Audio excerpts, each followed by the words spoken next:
Hello my dear students, last lecture में हमने बात किया रोलिंग ऑन इंक्लाइन प्लेन की। हमने यहाँ पर एक्सेलरेशन फाइंड किया। ओके, अगर हम यहाँ इस रोलिंग बॉडी का एक्सेलरेशन की बात करें, मतलब ये कितने एक्सेलरेशन से इसके ऊपर रोल कर रही है, तो वो एक्सेलरेशन का फॉर्मूला हमारे पास में आया था एम जी साइन थीटा। क्या आया था? M G sine theta divided by M plus I divided by R square. Okay, ये हमारे पास फॉर्मूला आया था। हमने अलग अलग केसेस देखे थे। अगर यहाँ पर कोई ब्लॉक इंक्लाइन प्लेन पर, स्मूथ इंक्लाइन प्लेन पर जब मूव करता है तो एक्सेलरेशन क्या होगा, रफ इंक्लाइन प्लेन पर मूव करेगा तो एक्सेलरेशन क्या होगा, और अगर रोलिंग होगा तो एक्सेलरेशन हमने डिराइव किया था। यहाँ पर हमने एक और कॉन्सेप्ट देखा कि अगर हम फ्रिक्शन फोर्स की बात करें, क्योंकि यहाँ पर जो फ्रिक्शन फोर्स है वही इसको टॉर्क प्रोवाइड करता है, और अगर हम फ्रिक्शन फोर्स की बात करें तो ये फ्रिक्शन फोर्स स्टैटिक नेचर का होता है। ओके, अगर आप ये वाला कॉन्सेप्ट जो हम आपको समझा रहे हैं कि फ्रिक्शन फोर्स स्टैटिक का होगा, तभी स्टैटिक नेचर का होगा, तभी वो प्योर रोलिंग परफॉर्म करेगा। ओके, और यहाँ पर प्योर रोलिंग अगर परफॉर्म करेगा मतलब स्लाइडिंग नहीं होना चाहिए, तो स्टैटिक फ्रिक्शन फोर्स ये सिंपल सा कॉन्सेप्ट है। यही कॉन्सेप्ट रोलिंग फ्रिक्शन में हम यूज करते हैं। अब टॉर्क की अगर बात करें तो यहाँ पर फ्रिक्शन फोर्स टॉर्क प्रोवाइड करेगा, और जिस एक्सिस के अबाउट ये रोटेट कर रहा है उससे इसकी परपेंडिकुलर डिस्टेंस यहाँ पर आर रेडियस के बराबर है। तो हम लिखेंगे moment of inertia I into alpha is equal to force friction F into R. Okay, यहाँ पर इस अल्फा को हम ए डिवाइडेड बाय आर लिख सकते हैं। ओके, क्योंकि जब हम पेयर रोलिंग की बात करते हैं तो हमारे पास में, जब हम पेयर रोलिंग की बात करेंगे तो हमारे पास में वेलोसिटी और एंगुलर वेलोसिटी में रिलेशन है। क्या रिलेशन था? वो रिलेशन था v is equal to omega R, linear velocity और एंगुलर वेलोसिटी में रिलेशन। और उसी को अगर आप डिफरेंशिएट करते हैं तो एंगुलर एक्सेलरेशन और लीनियर एक्सेलरेशन में आप रिलेशन भी बिल्कुल सेम लिख सकते हैं। तो यहाँ पर a का वैल्यू जब हम पुट करते हैं तो I a by r is equal to f into r. तो यहाँ से फ्रिक्शन फोर्स का वैल्यू हमको पता चलेगा। फ्रिक्शन फोर्स जो कि स्टैटिक नेचर का है, और static friction force applied force के बराबर होता है।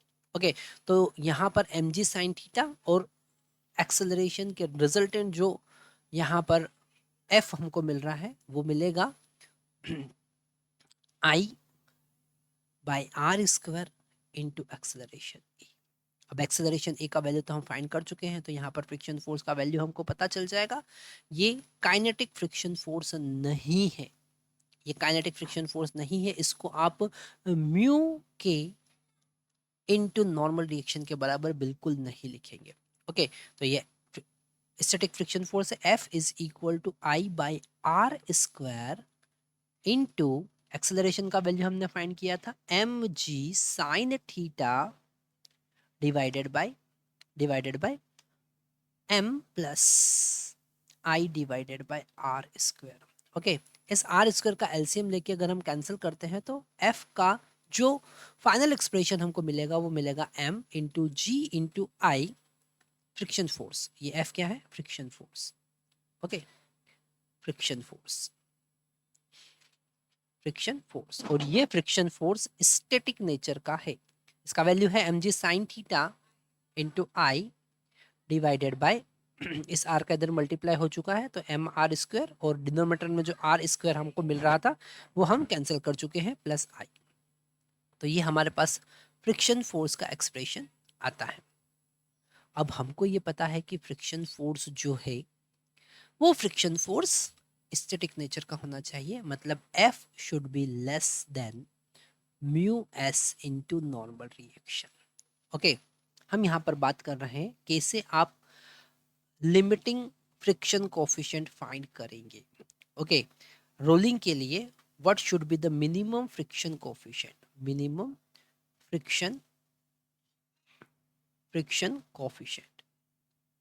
ओके, कैसे फाइंड करेंगे?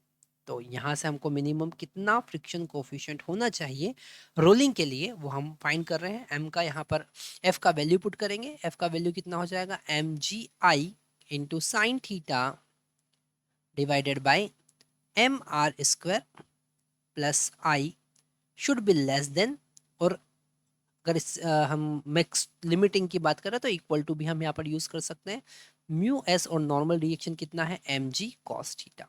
ओके, यहाँ पर नॉर्मल रिएक्शन का वैल्यू कितना होगा, नॉर्मल रिएक्शन जो अपवर्ड डायरेक्शन में लग रहा है that is the perpendicular to this incline plane is equal to M G cos theta. M G cos theta के बराबर होगा, ये हम लास्ट लेक्चर में भी देख चुके हैं।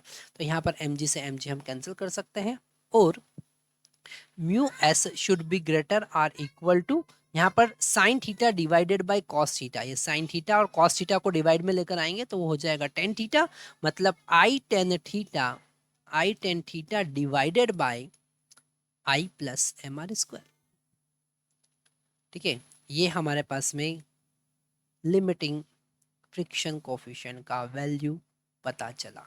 और मैक्सिमम वैल्यू कितना होगा, अगर इस म्यू का मैक्सिमम वैल्यू देखें तो वो होना चाहिए सॉरी मिनिमम वैल्यू कितना होना चाहिए, मिनिमम वैल्यू होना चाहिए आई टेन थीटा, मैक्सिमम तो इससे ज़्यादा होना चाहिए। तो मिनिमम वैल्यू कितना होना चाहिए, that is the minimum value.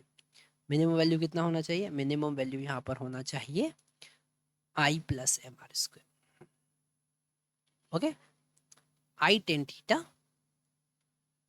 Divided by I plus m are square. तो ये बिल्कुल ध्यान से आपको समझना है, ये जो कॉन्सेप्ट यहाँ पर हम बात कर रहे हैं बड़ा इंपॉर्टेंट कॉन्सेप्ट है, और इससे डायरेक्टली क्वेश्चंस बनते हैं कि आप मिनिमम फ्रिक्शन कोफिशिएंट क्या रखें कि वो रोलिंग परफॉर्म करे।